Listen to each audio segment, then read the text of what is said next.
Assalamualaikum warahmatullahi wabarakatuh. Berjumpa lagi dengan Dukun Politik Dagelan. Waduh, rupanya KPK itu nggak mempan dengan gertakan dan tantangan dari Ibu Megawati. Malah di minggu ini dua kader PDIP terpaksa berurusan dengan KPK. Siapakah itu? Waduh, yang pertama ini ternyata Mas Hasto lagi. Waduh, ada apa lagi nih Mas Hasto ini, kok apes beneran. Ini kan sedang ujian doktoral loh, kok masih ada aja cobaan untuk Mas Hasto ini. Ya namanya ini tahun politik ya, harap maklum.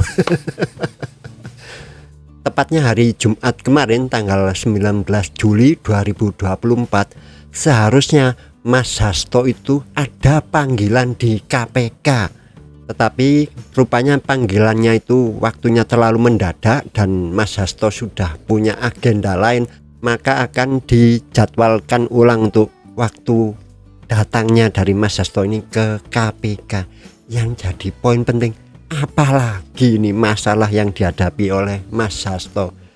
Ini seperti disampaikan oleh jubir KPK Pak Tessa Mahardika. Mas Hasto rencananya tanggal 19 kemarin itu dipanggil sebagai saksi kasus korupsi. Waduh, korupsi apa lagi?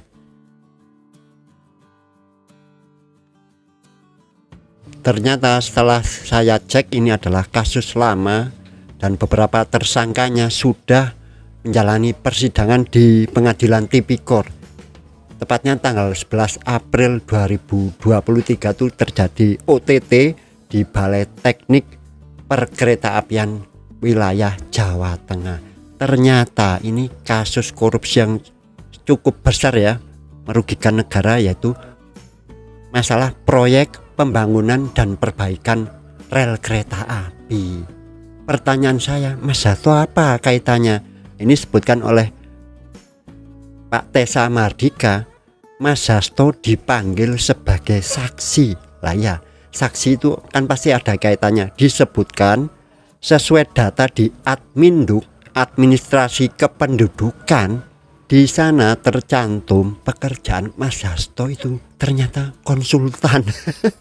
Saya nggak tahu maksudnya ini administrasi kependudukan itu apa, KTP gitu ya.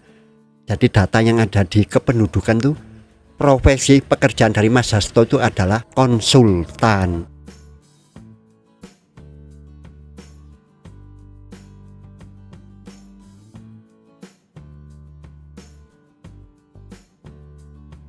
Yang jadi pertanyaan saya, Mas Hasto ini sebagai konsultan perorangan atau punya PT? Kalau punya PT tidak ada masalah ya, karena akan memperkerjakan orang yang punya kompetensi di bidangnya. Tetapi kalau Mas Hasto ini bekerja sebagai konsultan perorangan, ini saya pertanyakan, karena menurut saya nggak sesuai dengan bidang dari Mas Hasto. Setahu saya Mas Hasto itu adalah lulusan teknik kimia. Lah ini kan perkeretaapian ya. Cuman saya nggak tahu juga ya, namanya konsultan, bisa jadi nanti konsultan di pembiayaan, perencanaan dan sebagainya. Tetapi kalau menyangkut teknis saya rasa nggak tepat. Tetapi ya sudah umum ya, teman-teman yang bekerja di namanya proyek itu pasti tahu. Kalau orang Jakarta menyebutnya sesuatu yang abal-abal, kalau orang Jawa Timur menyebutnya awu-awu. Jadi ada konsultan awu-awu. Istilahnya begini teman-teman, pinjam nama, pinjam papan nama, pinjam PT, pinjam badan usaha itu biasa di proyek. Jadi dipinjam nanti dapat fee itu ada, sudah umum menurut saya. Jadi bisa jadi Mas Hasto itu konsultan awu-awu ya, mohon maaf ya, bisa jadi. Karena kalau secara kompetensi nggak ada kompetensi di bidang ini perkeretaapian. Tetapi kalau Mas Hasto punya perusahaan, punya PT, tentunya bukan CV ya, kalau untuk level ini pastinya PT, tidak ada masalah. Kalau Mas Hasto itu memang punya PT yang bergerak di bidang apapun ya tidak ada masalah, karena pasti pegawainya adalah orang-orang yang berkompeten di bidangnya. Tetapi kalau konsultan ini perorangan ya nggak tepat. Tetapi kompetensi itu memang bisa diperoleh dengan ujian ya, dengan pengalaman itu salah satunya bisa. Ya contohnya ini Mas Hasto sendiri kan lulusan dari teknik kimia UGM, tapi moncer berkarir di bidang politik. Itu tidak ada masalah ya, dengan pengalaman itu bisa jadi konsultan partai misalnya, atau konsultan di pemenangan pilkada, itu bisa karena pengalaman beliau di kepartian sudah cukup mumpuni. Jadi semoga ini adalah panggilan terakhir ya Mas Hasto, jangan ada lagi panggilan ke KPK, karena yang kebakaran jenggot justru Mas Dedi Yefri Hanteru Sitorus, Ketua DPP Bapilu, Badan Pemenangan Pemilu Eksekutif. Jadi sekarang ada tambahan pos baru di kabinet PDIP. Kalau kemarin hanya ada Bapilu Legislatif yang dipegang oleh Pak Bambang Pacul, sekarang diperkuat oleh Bapilu bidang eksekutif yang dipegang oleh Mas Dedi Sitorus ini. Ini berkepentingan sekali Mas Dedi, karena kader PDIP yang kedua ini yang juga menjadi tersangka dan sudah dicekal oleh KPK justru sedang mau maju di pilkada. Siapakah itu? Tepatnya ini adalah Wali Kota Semarang, Ibu Hewarita Gunaryanti Rahayu atau biasa dipanggil Mbak Ita. Aduh, Mbak Ita menjadi tersangka kasus korupsi.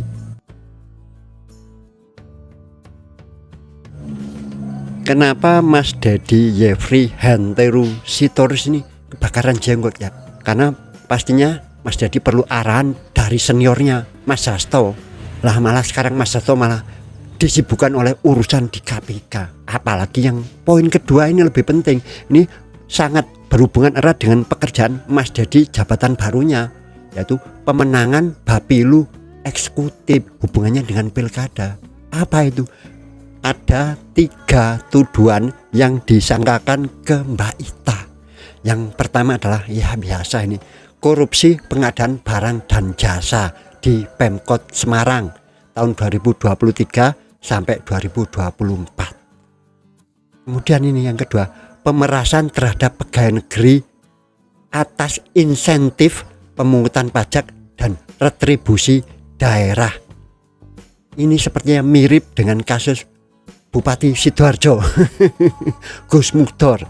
Jadi ASN yang berprestasi karena pemasukan dari pemungutan pajak yang meningkat, retribusi daerah yang meningkat, itu mendapat insentif. Sepertinya ini insentifnya juga dicubit. Tapi ini kok pemerasan ya, dipaksa. Nyubitnya kurang halus kayak Bupati Sidoarjo.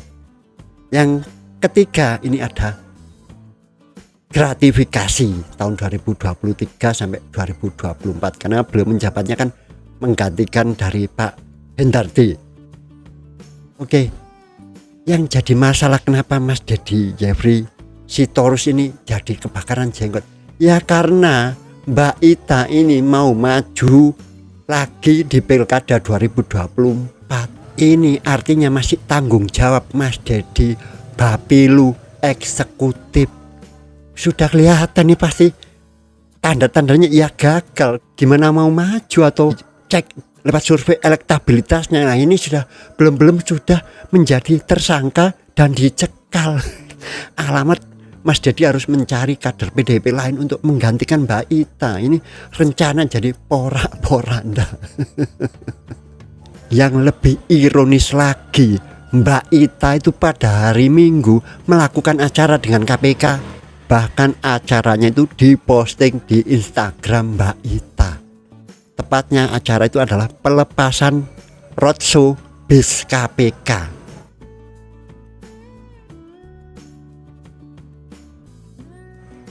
KPK itu punya bis yang akan keliling Nusantara untuk mengedukasi masalah korupsi. Dan ini sudah seminggu berada di Semarang. Jadi kemarin dilepas untuk berangkat ke tempat lain oleh Mbak Ita di acara Car Free Day, tepatnya hari Minggu. Bahkan Mbak Ita sempat bersalaman dengan Wakil Ketua KPK Pak Alexander Marwata. Ternyata nggak ngefek.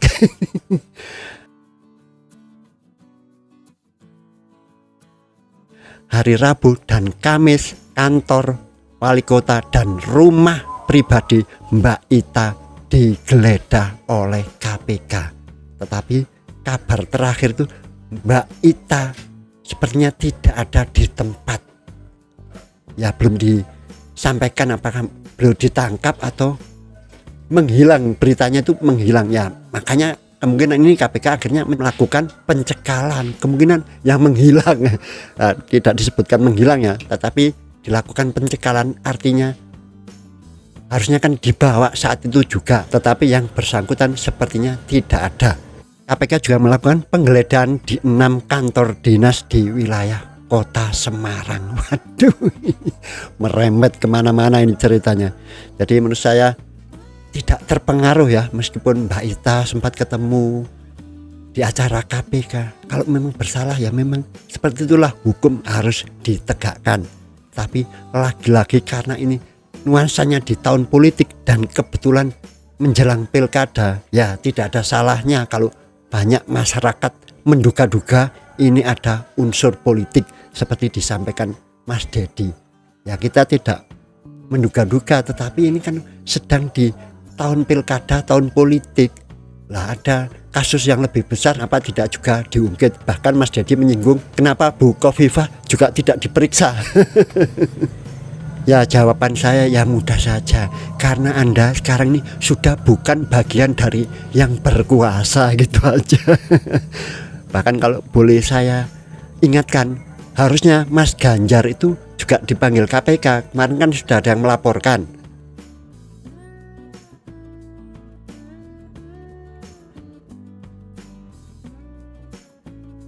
Dari kader PSI tapi mewakili organisasi LSM, nah, itu ada dugaan Pak Ganjar terlibat gratifikasi di bank pemerintah daerah Jawa Tengah. Pokoknya semua aja disikat oleh KPK, tidak perlu melihat warna politik. Jadi saya dukung sekali tindakan KPK, tetapi jangan lupa KPK jangan tebang pilih, karena ini kan seakan-akan hanya kader PDIP aja yang diserang atau dibidik. Silakan bidik yang lain yang merugikan negara. Semoga bermanfaat. Assalamualaikum warahmatullahi wabarakatuh.